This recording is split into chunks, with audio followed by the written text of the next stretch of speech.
9, અડધું અને પા. એ અનુસંધાને આપણે બે બિલાડી અને વાંદરાની વાર્તા અભિનય સાથે રજૂ કરીશું. બધા જોવા અને સાંભળવા તૈયાર છો ને?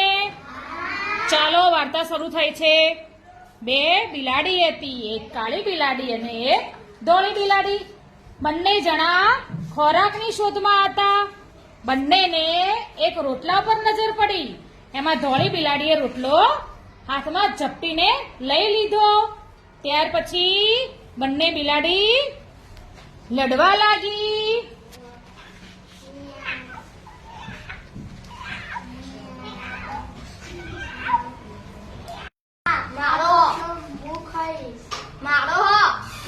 અને આ બધી વાત ઝાડ ઉપર બેસેલા પેલા વાંદરાભાઈ જોઈ રહ્યા હતા. વાંદરાભાઈ તો ઝાડ ઉપરથી કૂદકો મારીને હૂપ હૂપ કરતા બિલાડીઓ પાસે આવી પહોંચ્યા.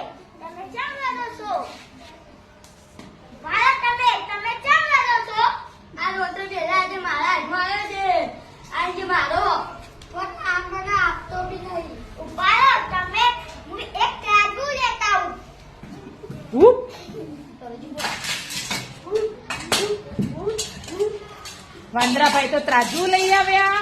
હવે શું કરશે વાંદરાભાઈ? એક રોટલીના સરખા બે ભાગ કરશે ને? એક ભાગ કોને આપશે? સફેદ બિલાડીને, એક ભાગ કાળી બિલાડીને. હવે જો વાંદરાભાઈ ત્રાજવામાં જોખી રહ્યા છે.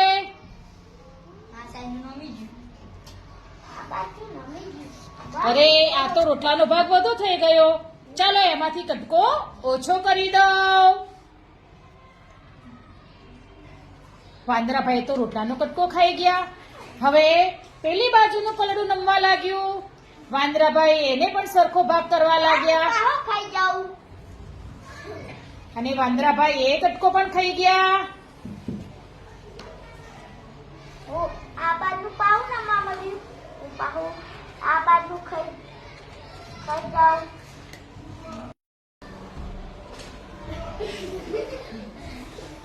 હવે છેલ્લે એક જ રોટલાનો ટુકડો વધ્યો. આ હું ખાઈ જાઉં. એ મારી મહેનતનો રોટલો છે. મારી મહેનતનો રોટલો છે, હું ખાઈ જાઉં. બે બિલાડીઓ તો જોતી રહી ગઈ અને વાંદરાભાઈ રોટલો ખાઈને ઝાડ ઉપર જઈને બેસી ગયા.